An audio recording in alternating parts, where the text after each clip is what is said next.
música. La misma, ¿verdad? Mira, ya se están conectando las mismas.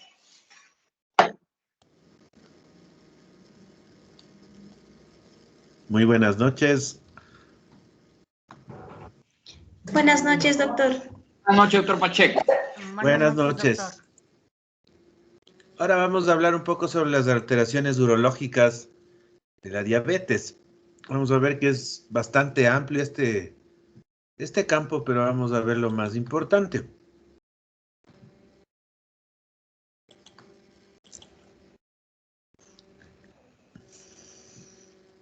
Si ¿están viendo la pantalla? ¿La presentación? Buenas noches, sí se visualiza. Buenas noches. Ya, muchas gracias. Entonces vamos a empezar. Entonces, las complicaciones son bastante frecuentes.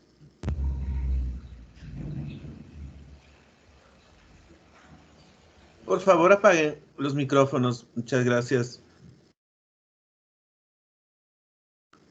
En tanto, hombres y mujeres tienen una importantes alteraciones, sobre todo disfunciones sexuales, en 42 en mujeres y en 45 en hombres. Gabriela. Esto te llegó, Gabriela. Por favor, apaguen los micrófonos.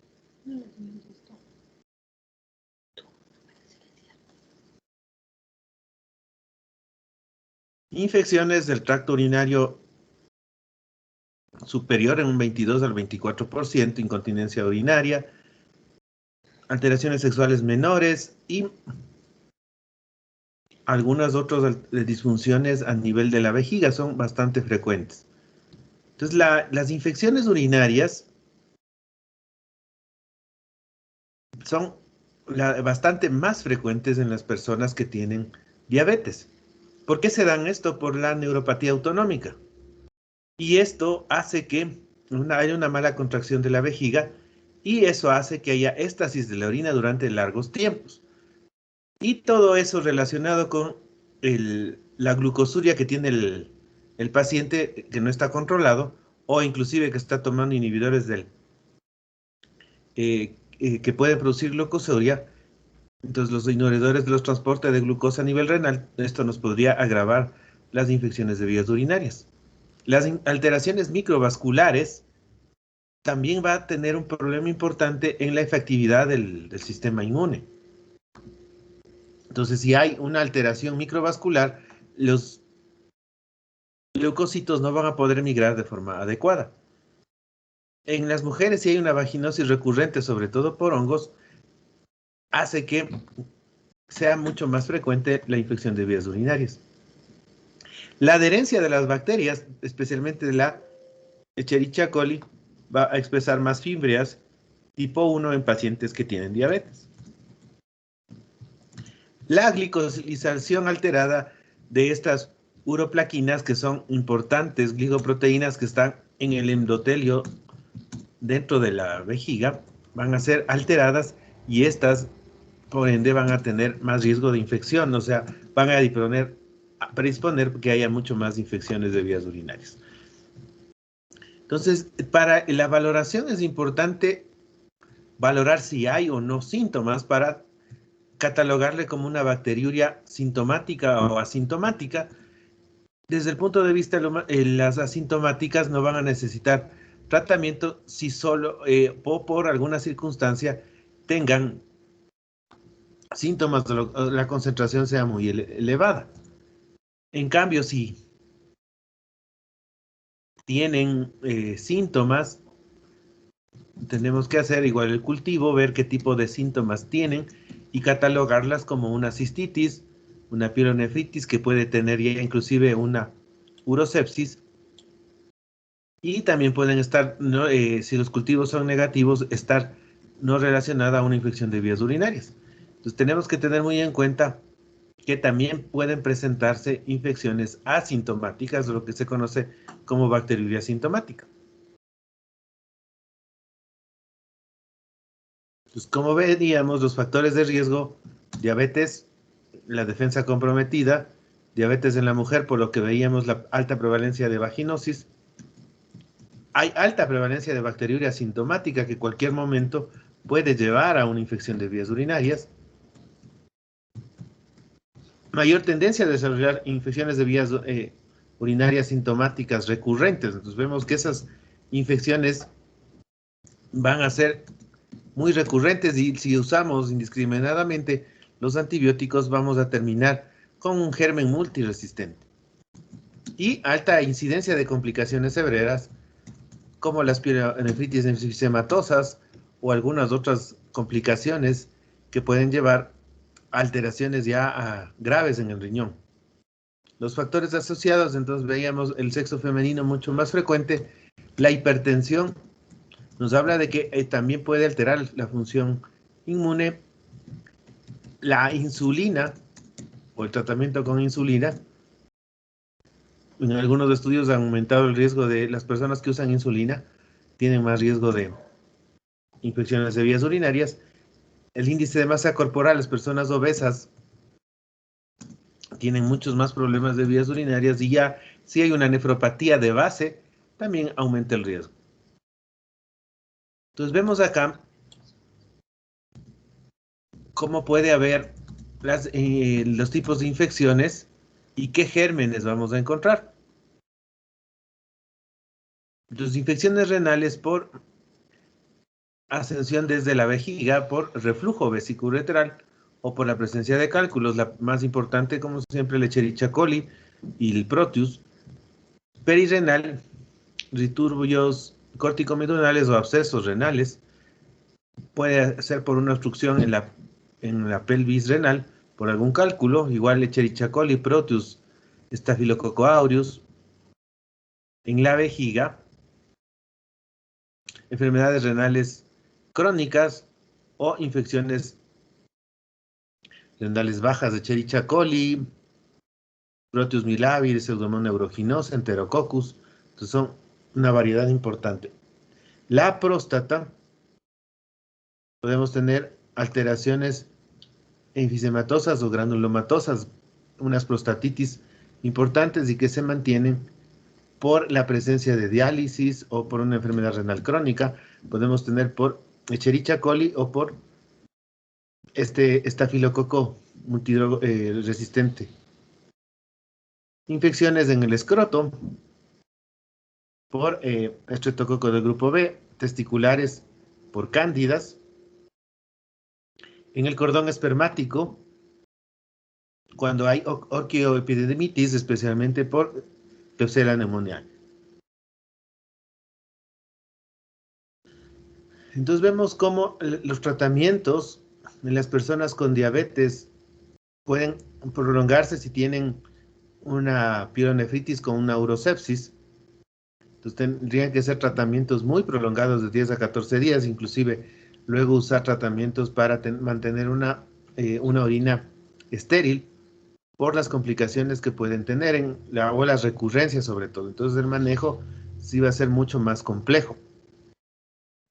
Y las bacterias vemos que pueden hacerse mucho más resistentes y el tratamiento va a ser más complejo que una persona que no tenga diabetes.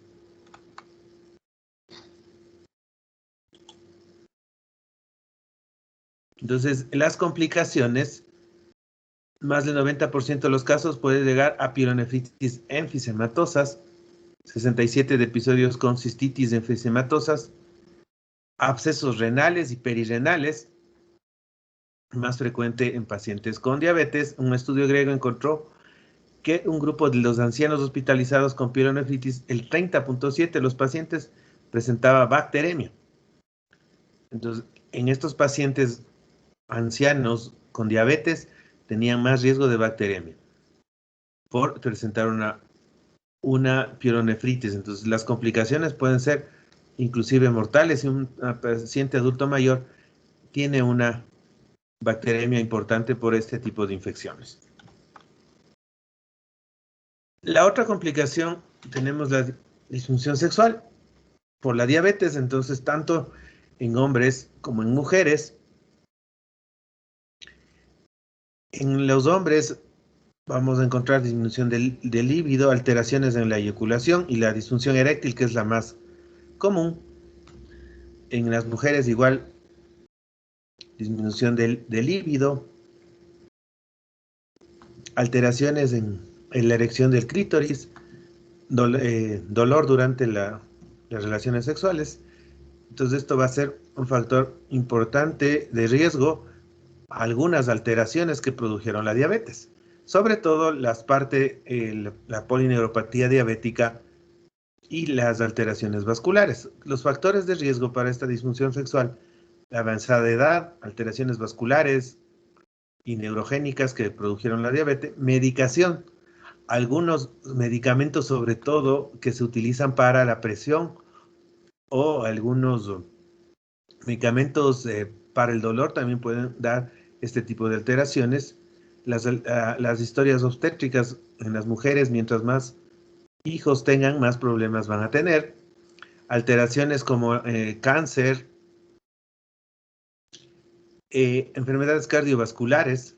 Ya vamos a ver que la enfermedad cardiovascular puede llevar alteraciones tanto en la parte funcional, en el estado físico de la persona, y también en la parte de la circulación, sobre todo en el pene. Condiciones neurológicas están muy relacionadas con el Alzheimer, con enfermedades degenerativas y alteraciones sexuales que pueden ser mucho más tempranas. La histerectomía, sobre todo si se lleva todo el cuello del útero, va a ser mucho más compleja que haya cambios a nivel vaginal por ya la no presencia de una parte que produce lubricación a nivel de la vagina. Entonces, en la disfunción eréctil se produce en un 32% en personas en diabetes tipo 1 y un 46% en los diabéticos tipo 2. Entonces, esta disfunción eréctil se va a producir después de 10 a 20 años de un buen tratamiento de una diabetes descompensada. Entonces, más común va a ser en hombres. El daño es a nivel endotelial y también tiene que ver mucho la parte de la neuropatía.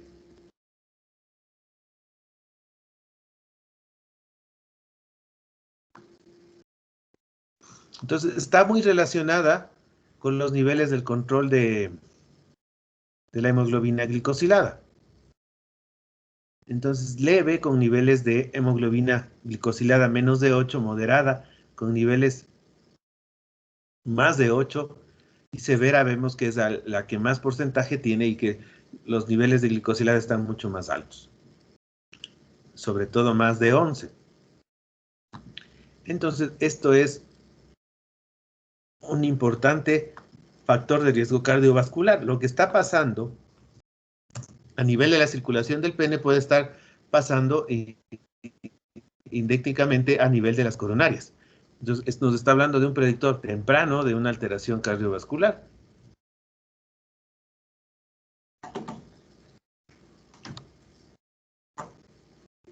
Entonces, aquí vemos que las personas que requirieron un tratamiento agresivo para su disfunción eréctil, la mayoría de personas era más con diabetes. Entonces, aquí usaban prótesis de pene o inyecciones dentro del pene para mejorar su disfunción eréctil. Los que más tenían eran los pacientes diabéticos.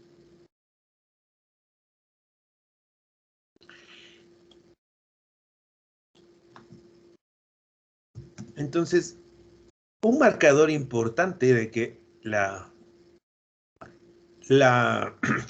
disfunción eréctil está relacionada con un proceso vascular y de tipo neuropático es que hay ausencia de estas erecciones nocturnas con el sueño REM.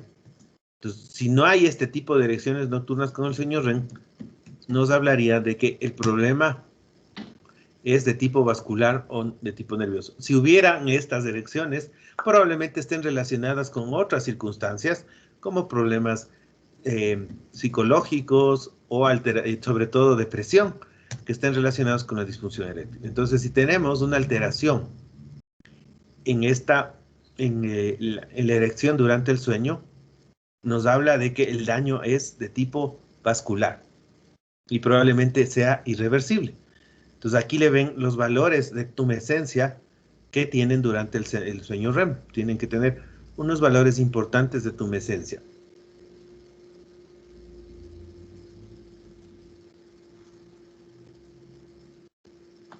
Entonces, algunas pistas clínicas sobre la disfunción eréctil, ¿qué hallazgos vamos a encontrar? Si es de rápido inicio, pueden ser psicogénicas o por algún trauma genitourinario,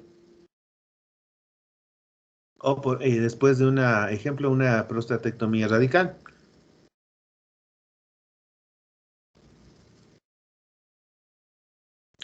En una erección que no está sostenida, puede ser ansiedad o problemas venosos, depresión o con ciertos usos de ciertas drogas. Pues la depresión es súper importante como factor para alteración de la disfunción eréctil o abuso de drogas. Entonces, lo que decíamos, si hay una pérdida completa de las erecciones nocturnas, estamos frente a un problema vascular o neurológico o los dos, que es muy común en las personas que tienen diabetes.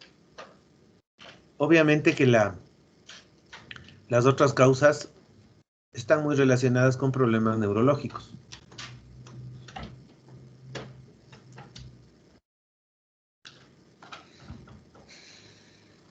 Entonces, lo importante de un paciente que tiene disfunción sexual es calcular el riesgo cardiovascular que tiene. Por la medicación que se va a usar, por el tratamiento que potencialmente el paciente podría tener y las connotaciones que podría tener si tiene ya un problema cardiovascular.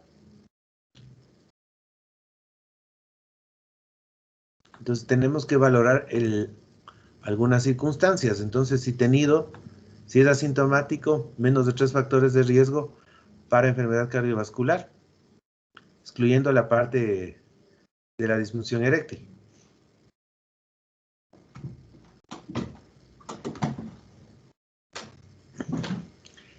Si tiene alteraciones de insuficiencia cardíaca en una clase funcional 1 o 2, o si tuvo un problema de revascularización, está controlada su hipertensión y tiene una leve daño valvular.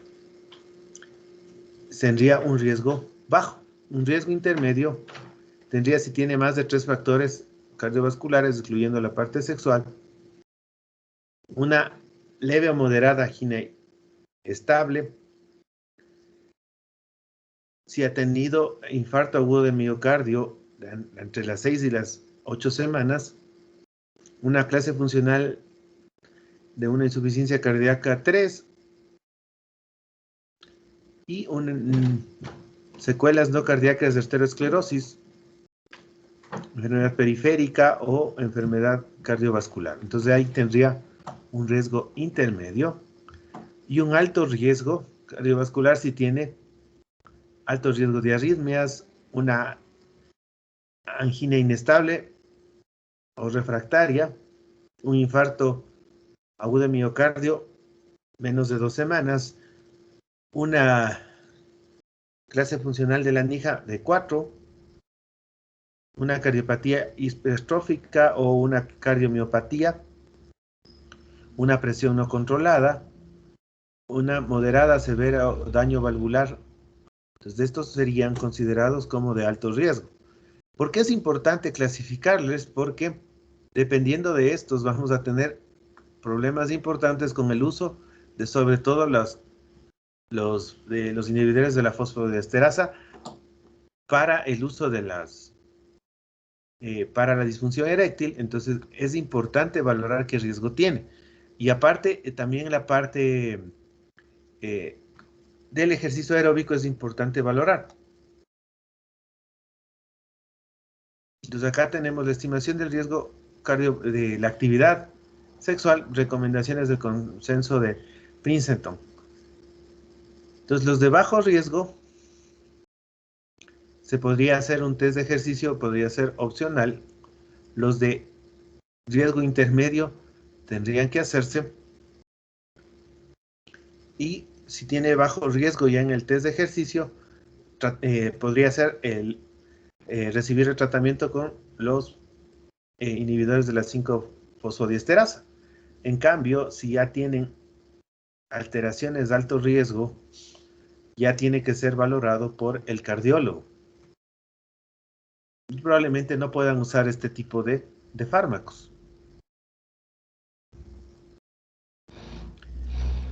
Entonces, para el tratamiento de la disfunción eréctil, entonces lo que tenemos que tener una buena valoración de la parte psicológica, la importancia de los cambios en el estilo de vida, cambio de peso, ejercicio, dejar el tabaco. Entonces, todos estos van a mejorar la erección. Tenemos que ver riesgo-beneficio y ver algunos tratamientos que pueden estar contraindicados. Entonces podemos usar algunas opciones. La primera opción, los inhibidores de la fosfodiesterasa 5. Pueden usar algunas máquinas de vacío. El aldoprostadil de intrauretral, que es una prostaglandina que se utiliza por la uretra, pero también puede realizarse por inyecciones intracavernosas. Y la última opción, la prótesis de pene, que es por vía quirúrgica.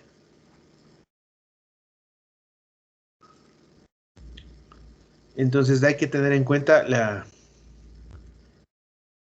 eficacia y los efectos adversos que puede tener la medicación. Ajustar las dosis dependiendo de algunas circunstancias.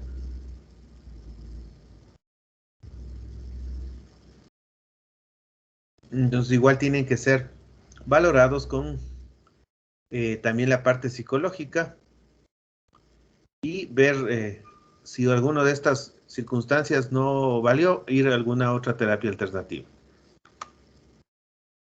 Pues ahí vemos la inyección de estas prostaglandinas intracavernosas que tienen buena efectividad, sobre todo cuando las personas no pueden usar este tipo de inhibidores de 5-fosfodiesterasa.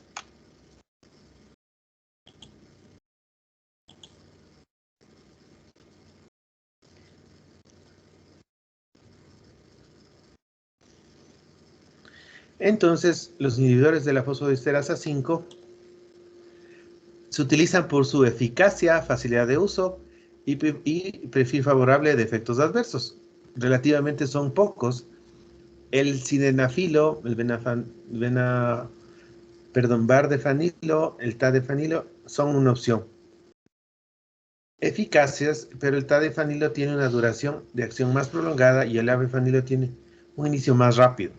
El efecto que tienen son una vasodilatación inducida por el óxido nítrico, que está mediada por esta monofosfato guanosina ciclasa. Y este nos ayuda para iniciar y mantener la erección. Entonces, hay que tener en cuenta que los inhibidores de fosfodiesterasa 5 no funcionan sin suficientes señales ambientales y psicológicas que resulten una suficiente excitación y estimulación sexual para iniciar los cambios fisiológicos en el pene. Entonces, eso tiene que tener muy en cuenta, que no es una parte mágica, sino que tiene que tener todo el cortejo para que pueda tener una buena erección. No es que va directamente a producir la erección, sino que solo es como un coadyuvante. Entonces, efectos adversos y implicaciones cardiovasculares que debemos tener. Los inhibidores están contraindicados en pacientes que toman nitrato o cualquier forma de regulador intermitente que provoque hipotensión. Entonces, el tratamiento con nitratos debe retrasarse si un hombre ha tomado inhibidores de la fosfodiesterasa para el dolor de pecho. El retraso debe ser por lo menos 12 horas si ha tomado avafanilo y 24 horas se ha tomado sildenafilo y 48 horas se ha tomado tadalafilo, y el retraso debe ser mayor para todos los pacientes si tienen disfunción renal o hepática.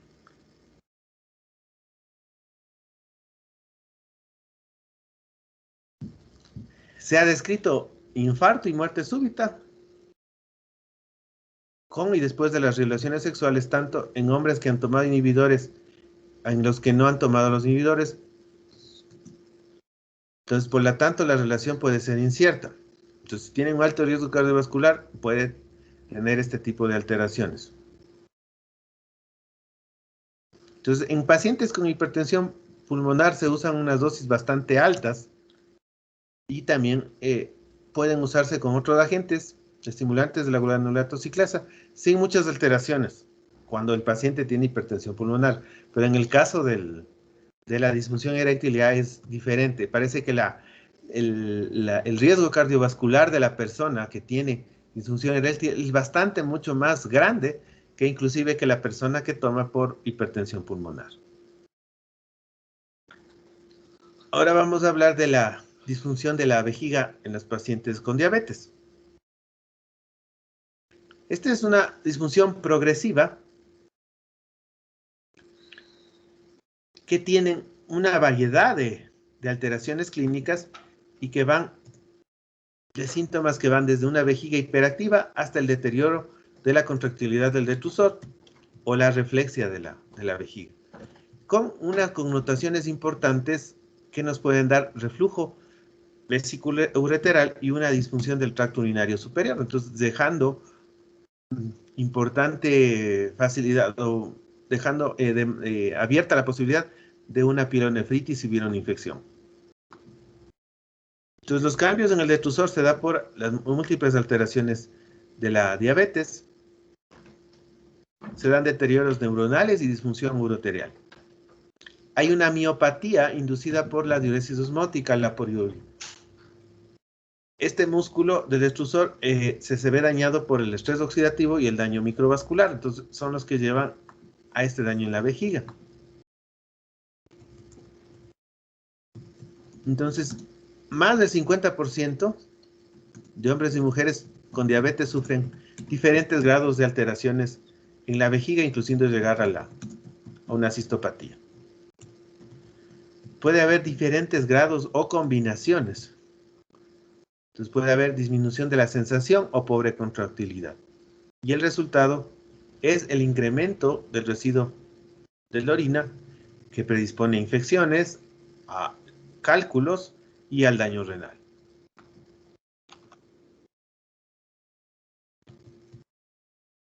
Entonces, el 74% de los hombres con diabetes van a tener una alteración en la vejiga y el 59.27% de mujeres. Entonces, esto incrementa el riesgo de infecciones del tracto urinario superior.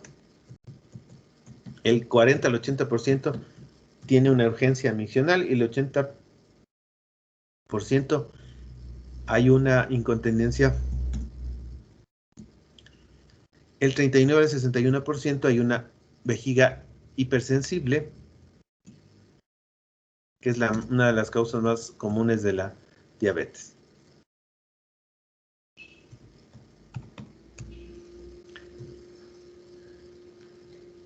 Hay una alteración de la próstata, se hace mucho más grande, pese a que no está con una hiperplasia, y esto se debe a las infecciones que puede tener recurrentes de infecciones del tracto urinario.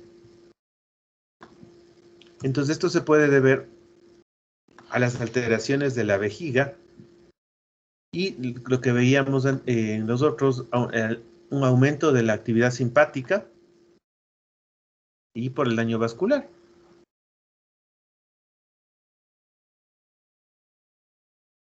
Entonces, la triada de la alteración de la vejiga, disminución de la sensación de la vejiga, incremento del volumen residual y una pobre contractilidad. Y esto va a tener mucho que ver con la edad del paciente y está mucho más incrementada en las personas que tienen diabetes.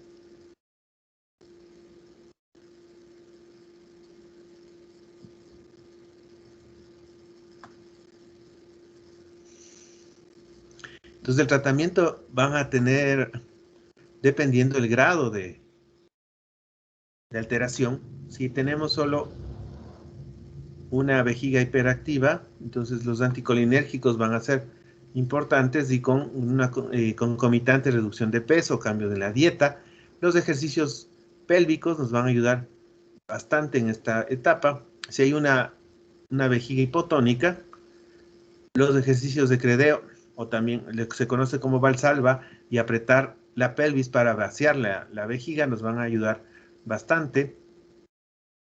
Cateterización intermitente. Esto podría ayudar a evitar que el paciente tenga que usar una sonda permanente. Colimiméticos, alfa-metildopa, y la última opción sería una intervención quirúrgica.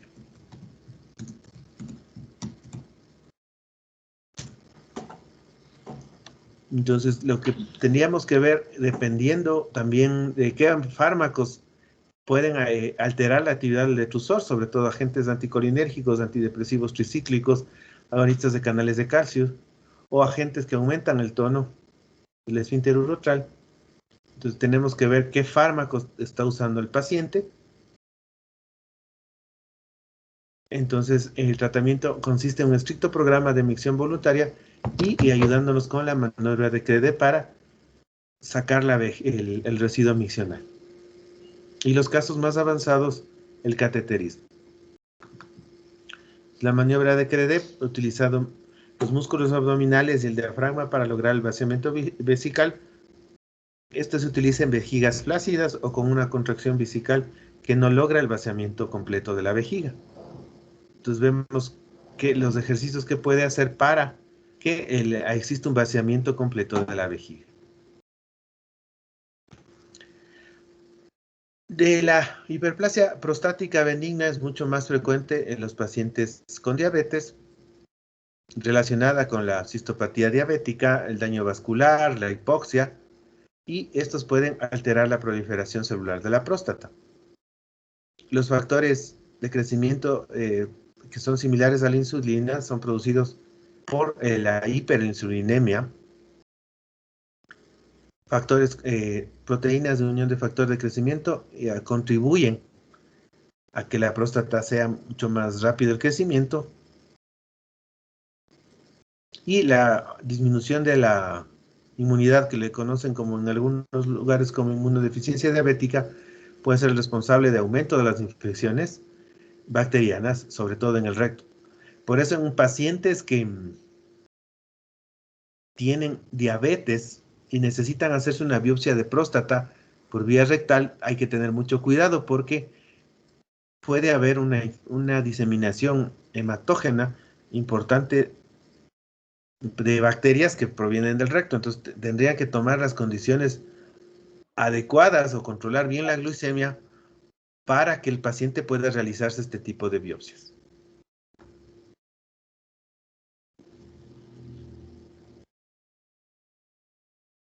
Ya en otros lugares del tracto urinario vemos que hay alteraciones en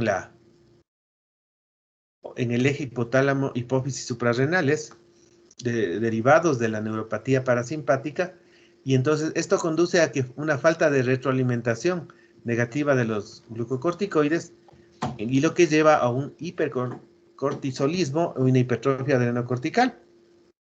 Entonces es por eso que las personas con diabetes tienen niveles más elevados de cortisol, y por eso tienen mucho más la presión elevada, o una de las consecuencias, ¿no?, que podrían llevar a que el paciente tenga estos niveles de cortisol mucho más elevados por esa falta de retroalimentación negativa. Entonces también en el cordón espermático puede haber una calcificación de los vasos por una alteración, degeneración de los componentes musculares de la estructura parietal, y que puede tener estar conservada la permeabilidad del lumen. Entonces la diabetes incrementa el proceso de calcificación. Varias proteínas asociadas con la parte del hueso incrementan esta calcificación. Entonces los espermatozoides pueden ya no lograr pasar a la uretra debido a alteraciones en los peristalsis y esto va a llevar a un aumento de la infertilidad masculina en los pacientes que tienen diabetes. Entonces en la uretra va a haber una disginergia entre el esfínter y el detrusor. Entonces va a haber una pérdida de la sinergia del detrusor. Entonces la hiperglicemia es la que va a producir esta alteración. Por una alteración en el músculo liso y sobre todo la respuesta al óxido nítrico. ¿Por qué se debe este? Por disfunción de nervios simpáticos, hipogástricos y pudendo. Y por esta circunstancia se puede explicar la incontinencia por rebosamiento que pueden tener más tempranamente los pacientes con diabetes. Algunas neoplasias del tracto genitourinario van a ser más frecuentes en los pacientes que tienen diabetes. Entonces, el cáncer de vejiga es el que más se está asociado a las personas con diabetes por factores parecidos a factores de crecimiento similares a la insulina. Las infecciones urinarias a repetición, que tienen un riesgo importante de cáncer por alteraciones en el endotelio, el urotelio, tienen mucho más riesgo de desarrollar cáncer.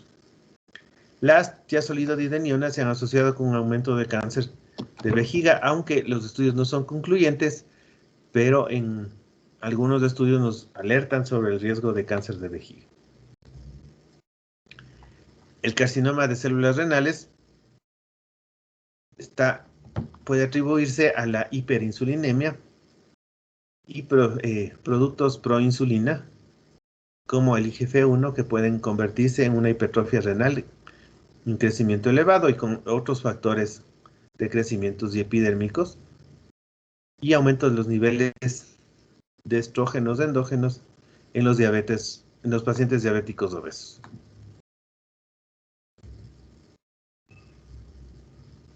Igual estos nuevos los descubrimientos de estas vías de ataque tuberina que están relacionadas con el daño oxidativo del DNA y este puede producir más relación con producción de tumores. Igual que el cáncer de vejiga, los pacientes que tienen carcinoma de células renales o cáncer de vejiga tienen una alteración importante en el pronóstico de vida, entonces tienen que recibir una atención rápida porque el pronóstico de vida se ve alterado. El cáncer de próstata es la segunda causa común de cáncer en los hombres y puede ser un cáncer bastante tratable. Entonces, en los estudios que realizaron en las biopsias, los pacientes que tuvieron diabetes estaban asociados con mayor riesgo de detención de cáncer de próstata. Igual, la diabetes es un factor desfavorable en la supervivencia de los pacientes que tienen cáncer.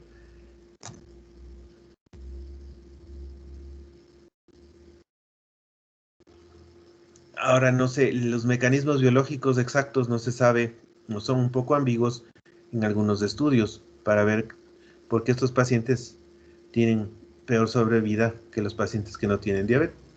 Obviamente que las condiciones cardiovasculares están mucho más alteradas que los pacientes que no tienen diabetes. El cáncer endometrial, que principalmente afecta a mujeres posmenopáuseas, entonces un reciente metaanálisis resaltó que las mujeres con diabetes aumentaban notablemente el riesgo incidental de cáncer endometrial. Los vínculos con la mortalidad específica de cáncer endométrico todavía son inconsistentes. Los estudios demostraron que la diabetes y la hipertensión sistémica se relacionaron con mayor probabilidad de desarrollo de pólipos endometriales, tanto premalignos y malignos. Entonces, esto es un factor importante para el desarrollo de cáncer endometrial y nos tenemos que alertar que toda mujer que tiene diabetes, hipertensión, deberíamos hacerle un control ginecológico para que puedan descubrirle tempranamente estos pólipos premalignos para que se puedan intervenir de forma más temprana. Eso es todo por el tema de hoy, que es un tema un poco corto, pero igual un poco complejo por algunas connotaciones urológicas.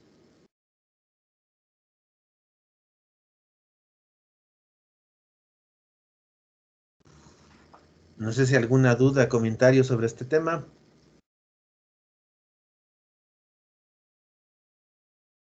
Buenas noches, doctor.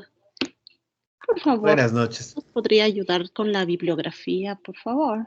Claro, ya les paso algunos artículos al chat de esta presentación y también les puedo pasar la presentación. Muchas gracias. Sí, porque algunos saqué del Up to Date y otras cosas de algunos artículos sobre la parte urológica, porque son bastante diseminados. No es que encuentren una sola, sino en algunas partes. Doctor, una pregunta.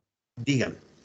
Con respecto al sildenafil en el uso de aquellas personas que de pronto no son diabéticas y que lo utilizan porque se sienten bien utilizando. ¿Qué opina usted de eso? Ya, o sea, la primera cosa hay que tener en cuenta, lo que nos habla la bibliografía, es que tenemos que valorar qué tan funcional o fisiológica es el daño de la disfunción eréctil. Hablaba de que muchos problemas tienen que ver con depresión o problemas psicológicos, ansiedad, todo. Entonces, si descartamos eso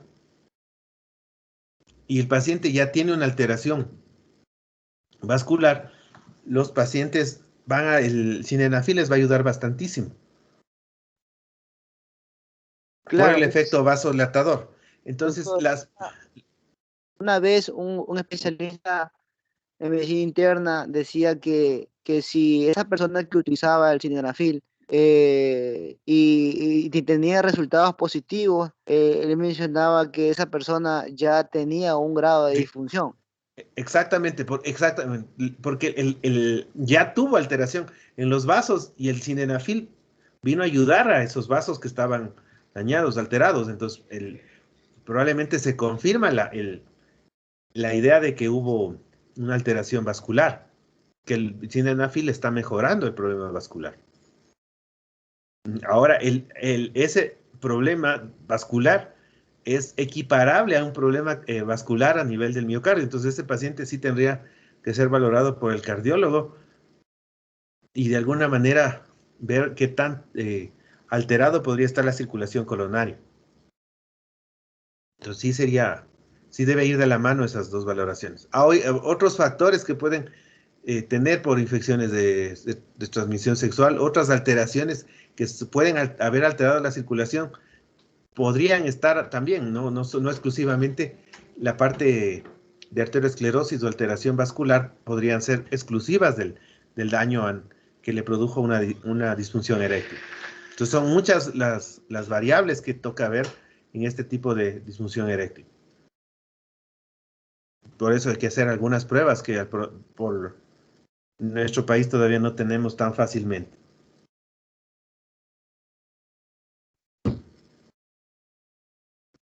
En este mismo caso, mi doctor Pacheco, en un paciente con antecedentes de infarto agudo de miocardio, hipertenso, diabético, con antecedentes ya de problemas vasculares, ¿ahí estaría contraindicado el sildenafil? Claro, tendríamos que hacer una valoración cardiovascular y dependiendo ahí inclusive nos da el algoritmo de que tenemos que tener en cuenta el riesgo cardiovascular y tiene que ser valorado con pruebas o sea, en este caso ergonómicas, nos tocaría hacer una prueba ergonómica o un ecoestrés. Y si hay alguna alteración, ya no podría usar. Y el cardiólogo es el que nos tiene que ayudar viendo qué tanto riesgo cardiovascular tiene. Peor si ya tenía las otras complicaciones, sobre todo insuficiencia cardíaca. Recuerden que el sildenafil es un potente vasodilatador. Y si el paciente tiene un problema de insuficiencia cardíaca, baja la presión y va a disminuir la fracción de eyección, más que nada el gasto cardíaco. Entonces puede ser muy contraproducente en ese tipo de personas. Y en esas personas que tienen riesgo cardiovascular, el riesgo de infarto y de un infarto usando el sildenafil durante el acto sexual es bastante alto. Entonces tenemos que alertarle al paciente de esos riesgos si el paciente ya tiene un riesgo, un infarto o algún problema coronario anterior.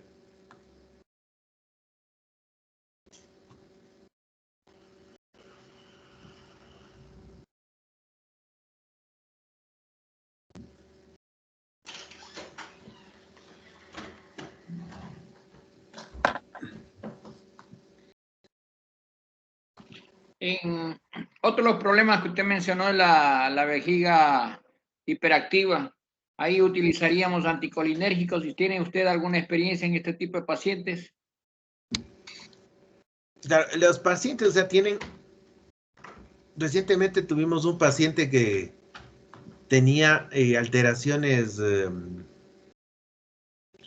a nivel él llegaba inclusive a hacerse cateterismos intermitentes. Luego se controló la glucosa y empezó a mejorar. Pero quedó con una vejiga hiperactiva. Entonces ahí sí se le dan, Mutum puede ayudar un poco, dependiendo de si el paciente tolera o si le mejora, porque decía que tiene problemas, era muy hiperactiva esa vejiga, estaba orinando muchas veces, pero ya se le hizo todos los estudios de próstata y estudios de la parte, lo que el urólogo había dicho, era que hay una disfunción, una alteración, una hiperactividad de la vejiga. Entonces él le había mandado con el Mutum y el paciente estaba mucho mejor. Y la alteración estaba más relacionada con el problema que estaba con una glicemia demasiado alta. Ese paciente recién tuvimos que inclusive tenía que hacerse ya cateterismos, pero volvió y estaba mucho mejor porque le estaba produciendo infecciones del tracto urinario muy a repetición. Y con eso no ha tenido tantas infecciones en los últimos tiempos, porque eso es más o menos un año que el paciente fue valorado por el urólogo y todo. Entonces, por eso sí, es importante ahí que el urólogo nos dé el diagnóstico preciso, qué es lo que tiene el paciente para que nos podamos ayudar. Porque ustedes ven, les hacen eco de próstata normal al paciente, pero el paciente dice, tengo problemas, estoy orinando cada rato, tengo nicturia. Entonces, eso tiene que ser valorado en conjunto con un estudio hemodinámico y ver exactamente cuál es la base del problema y dependiendo de eso dar el tratamiento.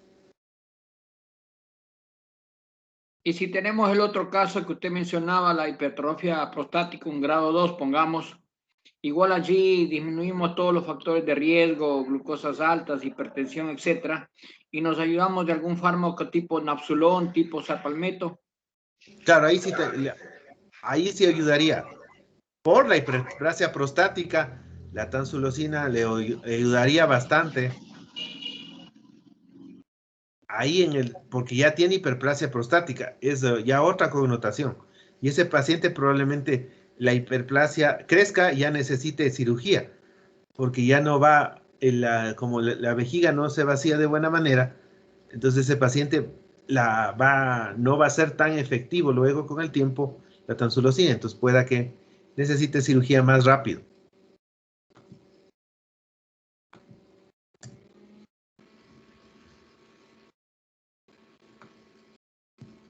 Entonces, y eso va a depender mucho de cómo el paciente reaccione a la medicación o cómo vaya en el tiempo.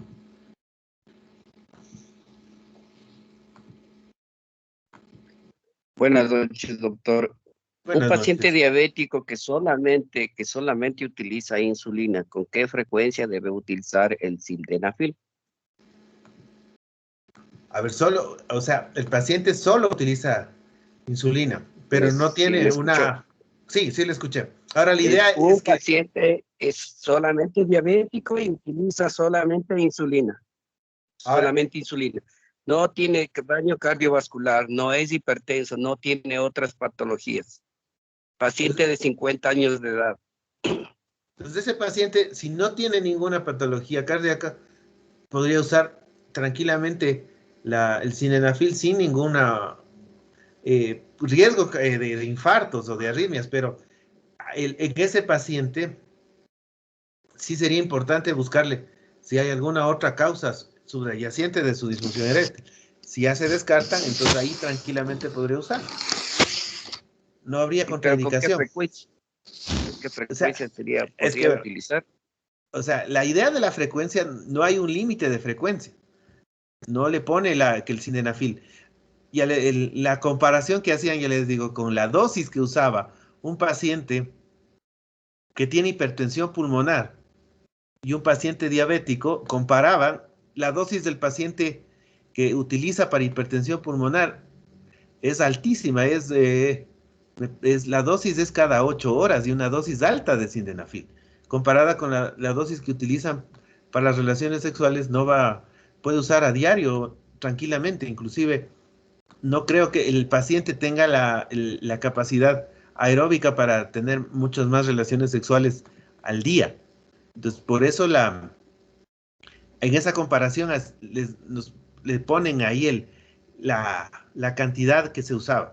Ahora, el paciente, ya les comparaba, el que tiene hipertensión pulmonar probablemente tiene menos riesgo que el paciente diabético de tener problemas coronarios. Entonces, esa parte hay que equiparar bien. Y recuérdense que el riesgo cardiovascular en un paciente diabético puede ser que no se detecte tan fácilmente. Por eso los estudios más importantes es hacer un ecoestrés o un calcio score con una tomografía, con una angiotomografía coronaria. Ahí nos va a dar realmente el riesgo cardiovascular real del paciente diabético. Entonces, ese paciente probablemente, si no tiene riesgo, podría usar diariamente.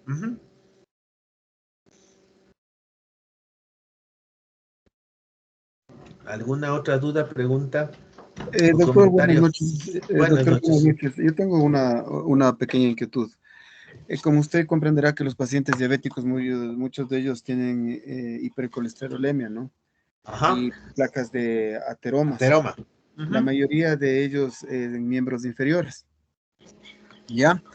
Los cirujanos vasculares por lo general mandan ellos siempre el silostal.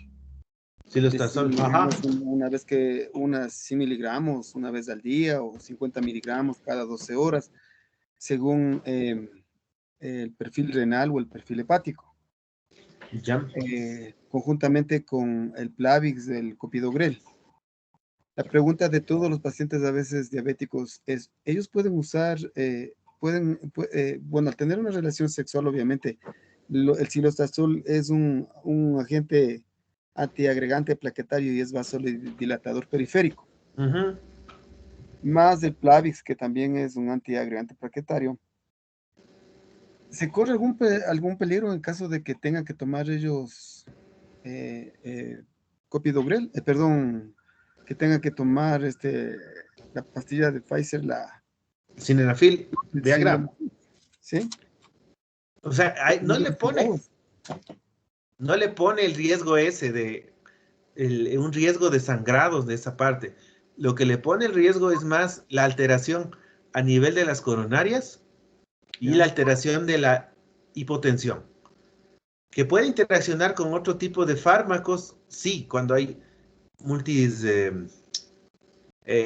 polifarmacia. Entonces sí puede interaccionar, pero no es que el riesgo de que haya sangrados no está descrito. Lo que le ponen ahí, los más frecuentes son esos dos: hipotensión y alteración en la coronaria, por el efecto vasodilatador que puede producir. Y si un paciente está con angina estable, puede producirse vasodilatación, pero luego una vasoconstricción y llevarle al infarto. Eso es lo que describe. Pero de ahí, en esa parte, no describe como una reacción frecuente. Ahí sí tendríamos que ir a las reacciones infrecuentes y tal vez por ahí tal vez podría haber algún tipo de alteración, pero en las frecuentes no le pone. ¿Qué sería la recomendación? No usar tal vez el sildenafil.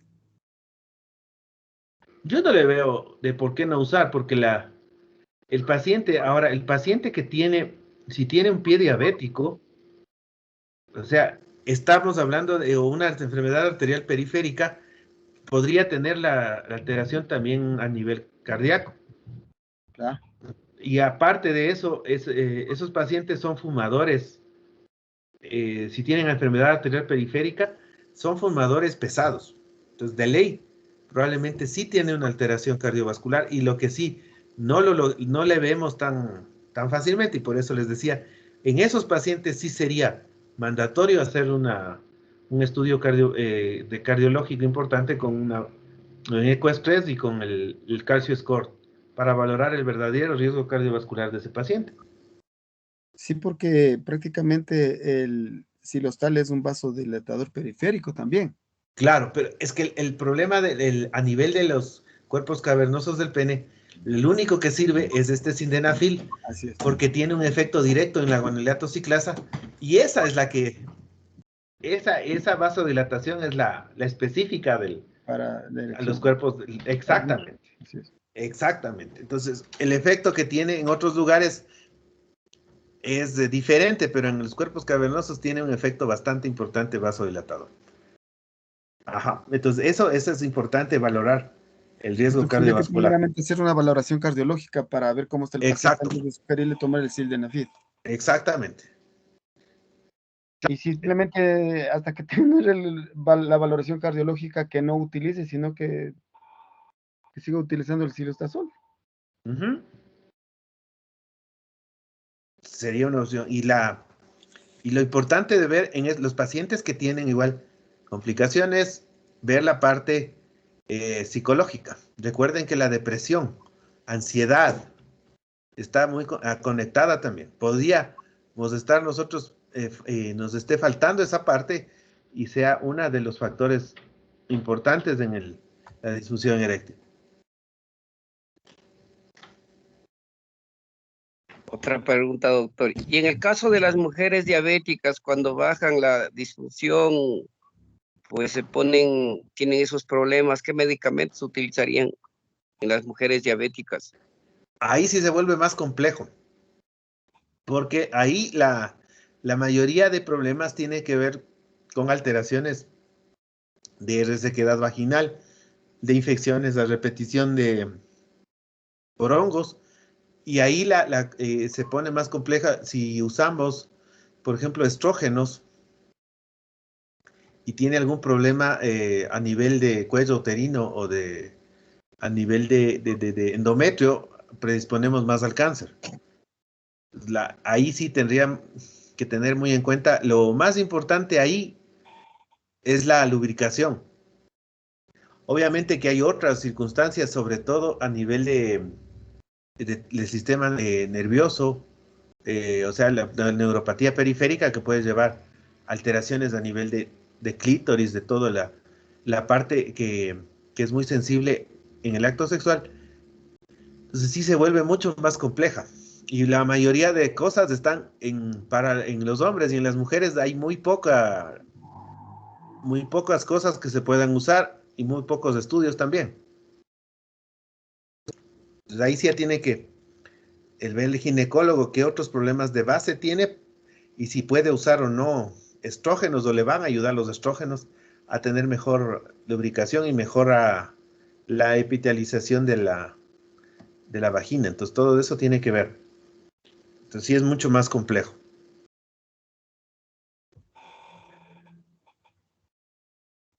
Doctor, una pregunta. No me está muy claro esto del sueño.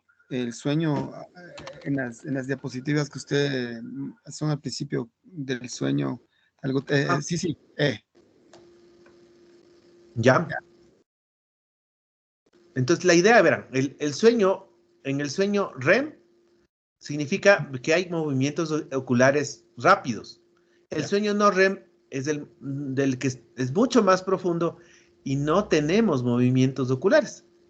Uh-huh. Y en eso inclusive nosotros no obtenemos en el no REM ni siquiera memoria de lo que nos pasa ahí, o menos de los sueños que tenemos durante el sueño no REM. Entonces, en el sueño REM tenemos erecciones que son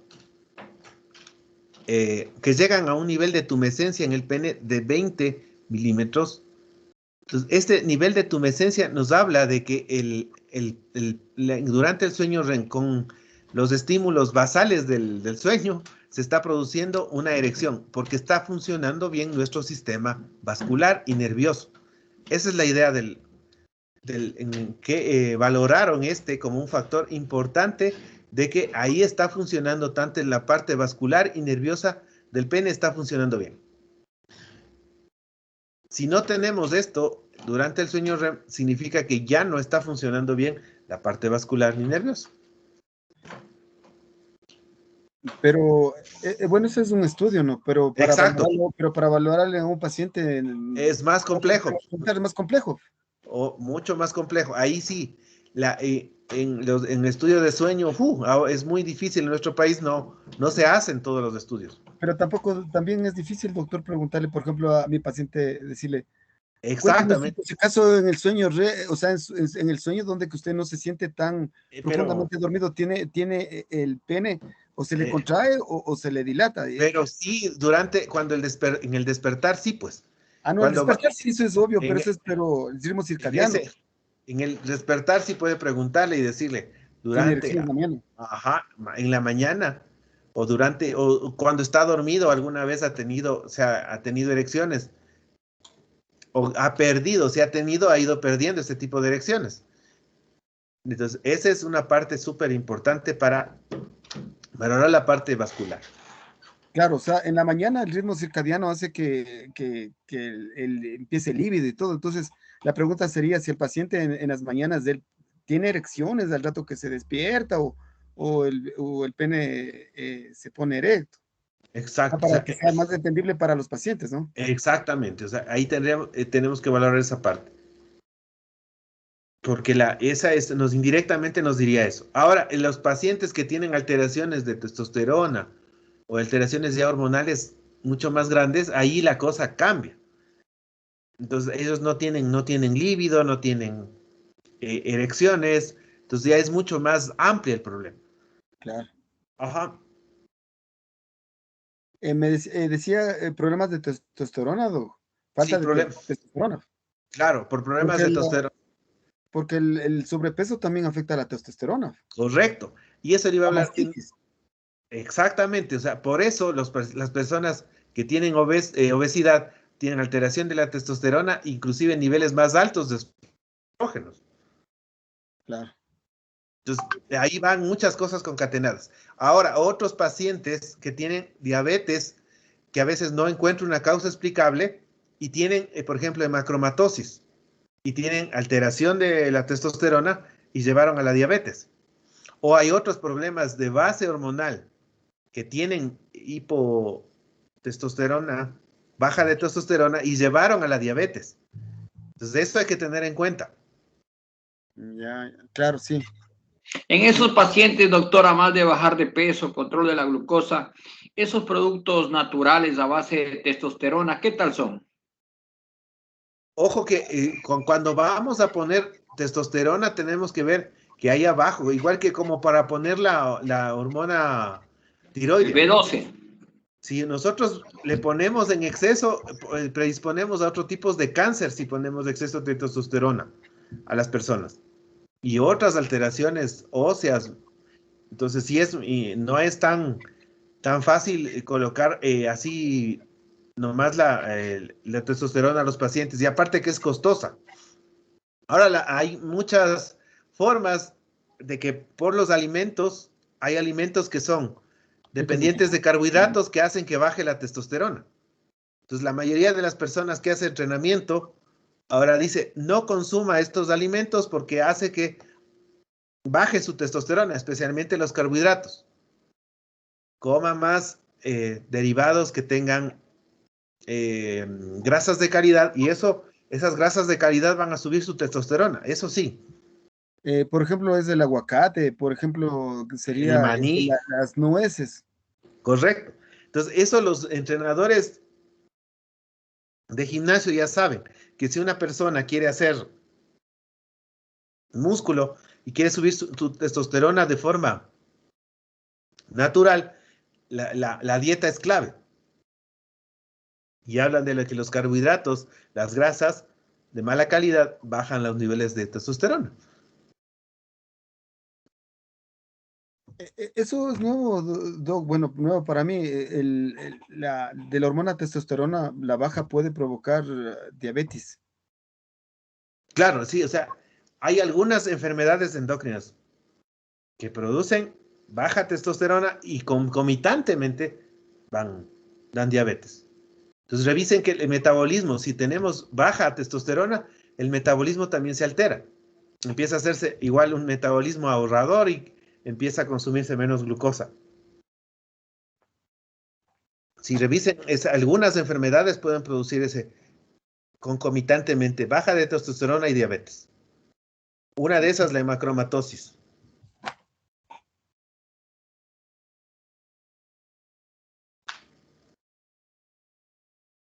Entonces, por eso tendremos que hacer un abordaje integral en este tipo de pacientes.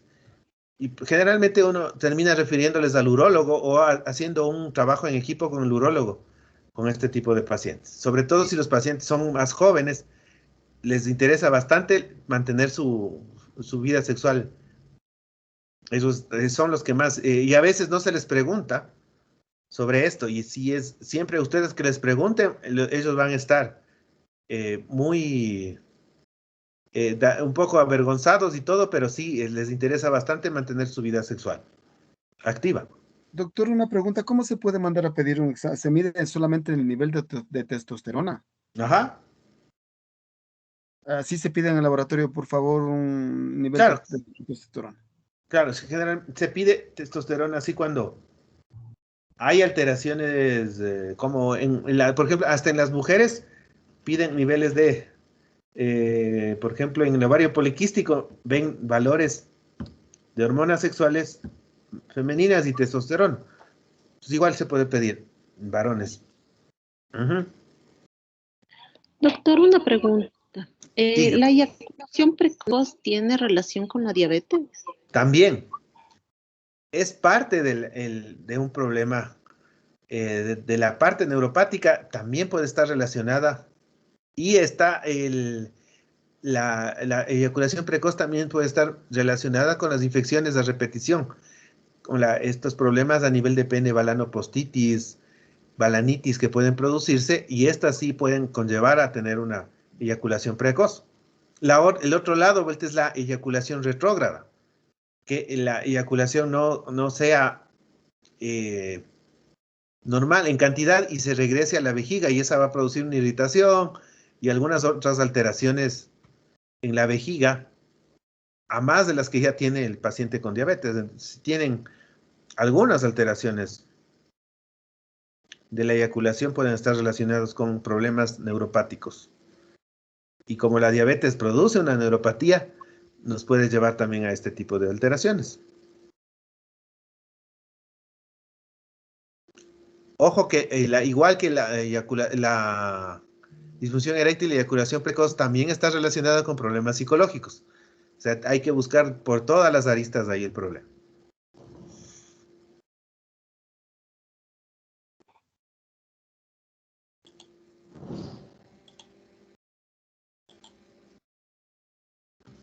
¿Alguna otra duda, pregunta?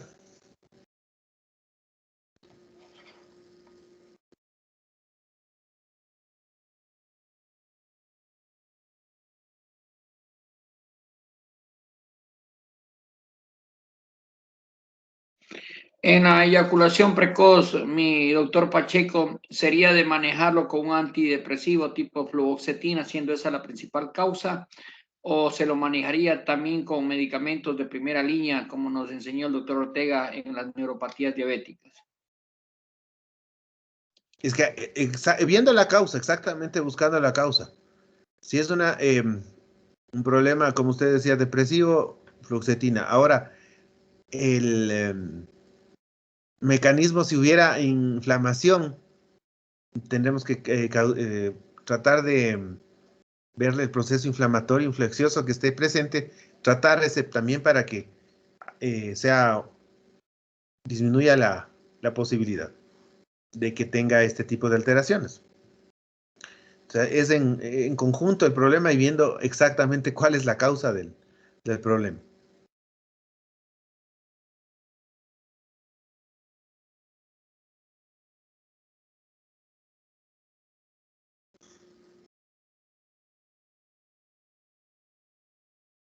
¿Alguna otra duda, preguntas?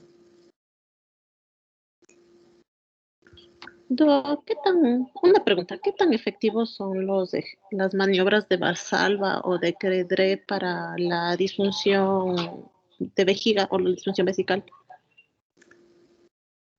La eficacia de estos depende mucho de cómo la persona se los haga. Hay otros tipos de ejercicio para inclusive reforzar suelo pélvico cuando hay alteración de descenso de vejiga. No sé si han tenido esa experiencia de los pacientes. Cuando el paciente hace, le ayuda bastante. En este caso del vaciamiento de vejiga, los fisioterapistas son los que pueden ayudarle bastante a que el paciente los haga de buena forma. Ahora, si no es suficiente ya por muchas circunstancias no es suficiente esta maniobra de Credé, tocará ya ir al tratamiento farmacológico o al cateterismo intermitente. Entonces, todo va a depender de cómo la persona lo haga y si es posible el fisioterapista le ayude. Hay inclusive fisioterapistas que están entrenados en este tipo de alteraciones de la parte de todo lo que es geniturinario, que ellos tienen más experiencia y van a ver dónde está el problema y qué es la maniobra de pujar y de aplastarse la pelvis, en cuál es el punto más importante ahí. Entonces, a eso es lo que el fisioterapista le puede ayudar más, inclusive valorándole qué tan eficaz le está esta maniobra. Y si falla, toca ir a los fármacos o al cateterismo intermitente.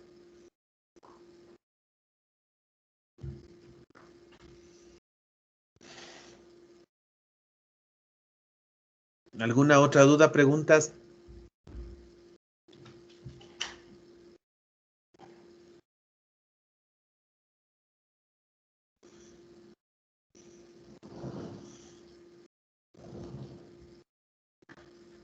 Listo, si no hay más dudas, preguntas, nos veríamos de aquí el día jueves con la parte de lo que es nefropatía diabética. ¿Alguien levantó la mano? Gabriel Coronel. ¿Tiene alguna duda, pregunta? ¿Cómo está? ¿Sí me escucha? Sí, le escucho, Gabriel. Buenas noches.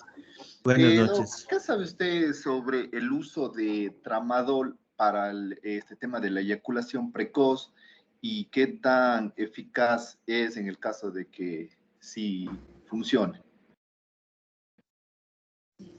Sí, alguna vez había leído sobre este tema, pero ahí sí le mentiría el estudio, no me acuerdo exactamente qué es lo que decía, pero que en algunos casos sí servía. Pero ese sí no, el dato preciso no lo tengo sobre el tramadol.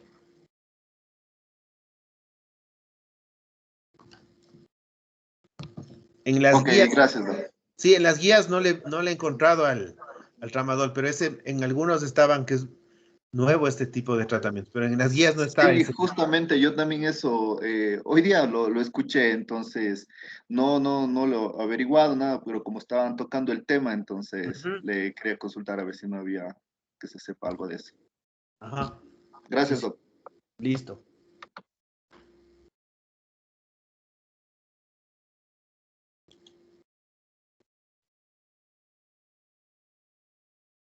Doctor Pacheco, el uso de la oxitocina en las mujeres para aumentar la libido. Ahí sí, igual no tienen evidencia y otros fármacos no están dentro de las guías que he revisado, no están por algunos efectos adversos que puede producir la oxitocina. No está así como un fármaco que se puede usar, porque lo que sí se sabe que la estimulación les da altos niveles de liberación de oxitocina, pero no está en las guías como que fuera un medicamento o un tratamiento. No he visto yo en las guías de eso.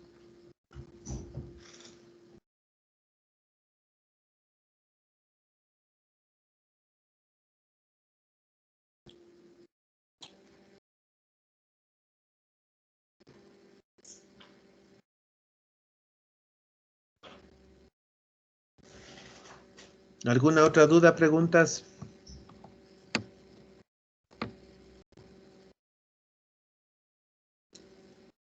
Listo, entonces si no hay más preguntas, nos veríamos el día jueves con la nefropatía diabética.